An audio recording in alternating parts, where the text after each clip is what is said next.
श्रीरामपूर शहरात काल मध्यरात्रीच्या सुमारास एका धाडसी चोरीची घटना घडली आहे. शहरातील मुख्य बाजारपेठ असलेल्या मध्यवर्ती ठिकाणी अज्ञात चोरट्यांनी 3 सोन्याच्या दुकानांना लक्ष्य केले. या घटनेने व्यापारी वर्गात मोठी खळबळ उडाली आहे. मिळालेल्या माहितीनुसार मध्यरात्रीच्या शांततेचा फायदा घेत 3 चोरट्यांनी ही चोरी केली.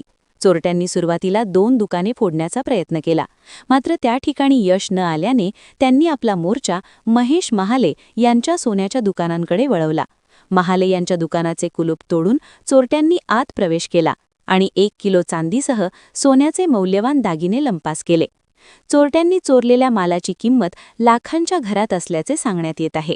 ही संपूर्ण चोरीची घटना परिसरातील सीसीटीव्ही कॅमेऱ्यात कैद झाली आहे. सीसीटीव्ही फुटेजमध्ये 3 चोरटे स्पष्टपणे दिसून येत असून पोलीस आता या फुटेजच्या आधारे चोरट्यांचा माग काढत आहेत.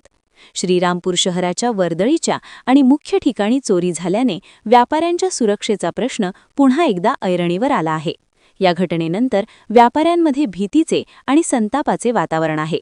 सध्या श्रीरामपूर शहर पोलीस ठाण्यात या प्रकरणी गुन्हा दाखल करण्याचे काम सुरू असून पोलीस पुढील तपास करत आहेत. याविषयी स्वराज्य समाचार न्यूज 24 ने घेतलेला स्पेशल आढावा.